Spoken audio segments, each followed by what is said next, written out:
Thank you very much, and good morning, everyone. I want to thank Josh for such a very nice introduction. I was sitting here thinking that they won't call me mayor-elect anymore, but Lord knows what they will call me after a point. Uh, I want to thank Barbara and Josh for coming together. They've acknowledged that they don't often come together on a lot of things because they do represent different sectors and different constituencies, but it's been abundantly apparent to me that in the course of this, that they both agree that if their individual and collective interests are to be advanced, they've got to be able to work together to be able to improve workforce outcomes for the people who live in the District of Columbia. So I want to thank Barbara Lang. I want to thank Josh Williams once again for coming together to help make today happen. I ask you to join me in giving them a big applause.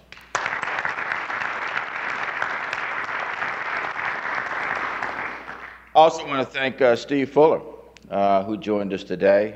He is preeminent in his field, and many of us follow his analysis of the data.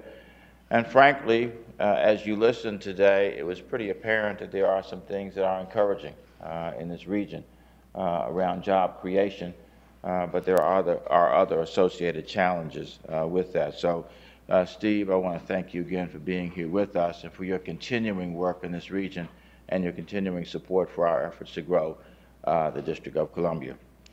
I also am delighted to have with me today a gentleman who came onto the Council of the District of Columbia at the same time that I did, almost 6 years ago, in 2005.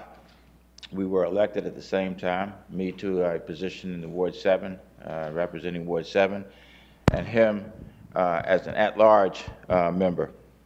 And we have worked together now for almost 6 years. He has chaired the Committee on Economic Development, and more recently, of course, was elected to be the next chair of the Council of the District of Columbia. He is not only a colleague, he is a friend, and I am delighted that he agreed to come and be with us today. And I want to ask him if he would come up and share a few words with us. Please join me in welcoming Council Chairman-elect Kwame Brown.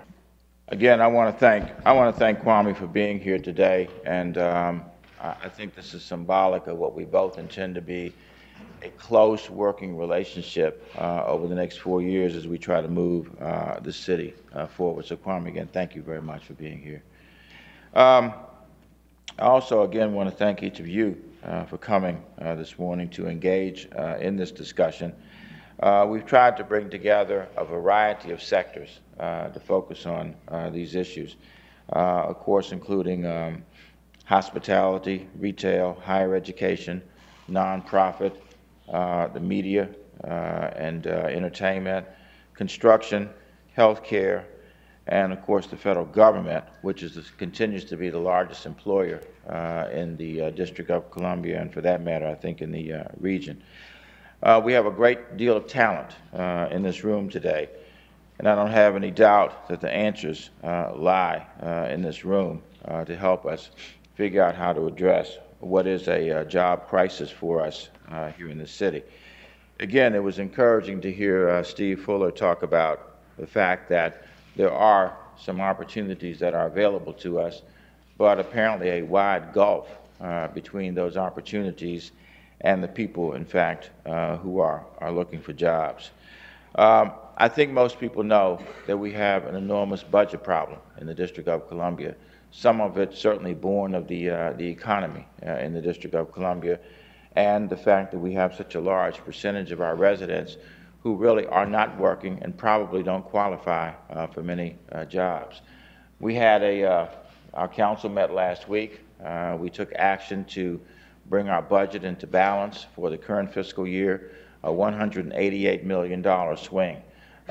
$100 million of that emanates from the fact that we have revenue estimates that are less than they were when the budget was done last spring. And then another $88 million emanating from what we call spending pressures, which is simply a euphemism for saying that if your budget was $10, it looks like you're going to wind up for any number of reasons, spending $12. So we had to make adjustments of $188 million. The fact of the matter is that in just a few months, we'll be facing a budget deficit of greater magnitude than even that. We are looking now at a $400 million budget deficit for fiscal year 12. And, you know, how do you concretize that? That would be like taking one of our departments with a budget of $35 or $40 million and eliminating it 10 times, which of course you can't do that, but it just gives you an idea of the daunting challenge that we have before us, that we're facing as we move into fiscal year 12. There are more than 700,000 jobs in the District of Columbia, but as Dr. Fuller said, only a third of those jobs are filled by people who actually live in the District of Columbia. And that problem is exacerbated by the fact that we obviously cannot tap income, we cannot tax income at its source, so that those people who live out of the District of Columbia and work here take those dollars outside of the city every day, and those dollars are taxed wherever they may live, in Maryland, Virginia, Delaware, Pennsylvania, West Virginia, whatever the case may be. And it has a huge impact on our economy here in the District of Columbia. And I think we know also that there are some public policies that exist in the District of Columbia that hamper business growth and people getting jobs. And that is part of the discussion that we want to have with you today, to try to identify what those policies are and what some of the solutions may be to being able to sweep away those obstacles and open the door to making the District of Columbia a more business-friendly place. We also recognize, and it's already been alluded to, that we have many residents in the District of Columbia who simply don't have the educational background or the requisite skills to be able to fill jobs that exist in this labor market. More than 30% of the jobs now, administrative jobs, clerical jobs, etc., in the District of Columbia are filled by people who have college degrees. So where does that leave people who don't have a college degree? You know, we've got kids who are dropping out of high school, and even with a high school diploma or a GED, there's a very limited pool of jobs for which our folks are going to qualify. At the same time, 10% of the administrative and construction and food service and hotel and housekeeping and facilities and maintenance jobs pay a salary that is barely above the low-income threshold in the District of Columbia. So in addition to people who don't work, we have a huge pool of people who are among the working poor. There are some glimmers of hope, as you have heard. We have, for example, a couple of training programs in the city that are beginning to turn people out. The Project Empowerment, which is focusing specifically on people who are in many instances returning from incarceration, and we have about 2,500 people who are returning from being incarcerated to the District of Columbia each year. And even in instances where they may have skills, there are obstacles to them being employed because of the fact that they may have backgrounds that proscribe them from being employed. We also have a huge disparity in job growth. While Northern Virginia has experienced growth in the last year of 37%, Maryland 27%, job growth, even though there continues to be job growth in the District of Columbia, was 2.3%. So how do we affect that? How do we expand this economy in the District of Columbia in order to be able to attract new and diverse kinds of businesses? We've been a government town. We are one that's steeped in hospitality and tourism, but how do we grow green jobs? How do we grow further? I see Bob Malston over there. How do we grow further in healthcare?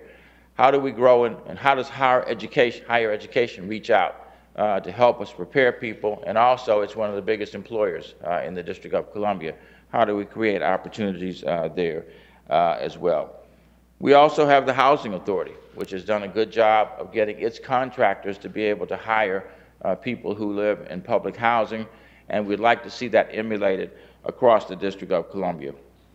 What we need to figure out is, how do we customize our training programs in the District of Columbia to fit the needs as they will evolve in the years ahead? And it seems to me that has to be a three-part solution, One, we've got to be able to restore career and technical education to our high schools in the District of Columbia.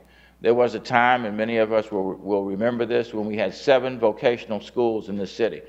And I'm not advocating necessarily for the recreation of vocational schools all across the city.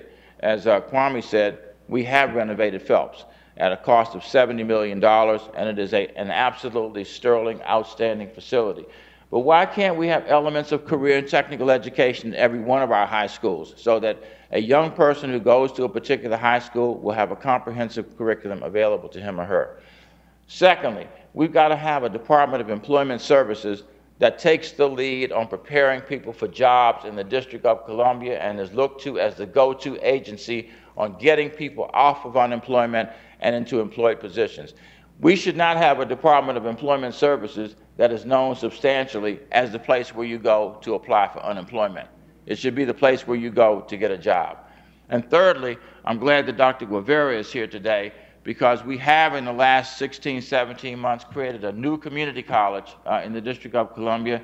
I think we have more than 2,600 students who now are enrolled, and it too should be a place where people not only get 2-year degrees, but they get workforce development opportunities so that at the end of the day, even if it isn't a 2-year degree, they have a chance to be able to go to work. We also have opportunities in the city that are available to us. We've got a convention center hotel that is being constructed downtown, and many of the people in this room were at the groundbreaking for that just a few weeks ago. We also have Homeland Security coming to the campus of St. Elizabeth's Hospital, where there will be 14,000 permanent jobs relocated or located, and 22,000 construction jobs. It's hard to know, frankly, how many of those jobs will be able to be accessed by people who live in the District of Columbia. But it's also an opportunity to develop that area of the city in a way that we have talked about for years, and now it is before us. So how do we make that happen? In addition, we've got the Southwest Waterfront. We've got Walter Reed, 62 acres of which will be turned over to the District of Columbia to be developed. How do we create opportunities there as a part of that? And then more permanent jobs as Walter Reed it becomes a different place. We've got Reservation 13, which is where the former DC General Hospital was located. We've got Giant up on Wisconsin Avenue, where there's going to be a great deal of development taking place around that. So the job for us at this stage is to be as proactive as we possibly can in creating these opportunities. It shouldn't occur by happenstance. It should occur by design. And the people in this room are those who can help make that happen. And so our goal today is to talk about 3 or 4 questions to try to get as much input from you as we possibly can so that as we start in January, we have a chance to set in motion a course over the next 4 years that really will have us at the end of those 4 years say that our economy is turned around in the city, more people are at work, and more people are at work because they have newfound skills that will qualify for the 21st century economy.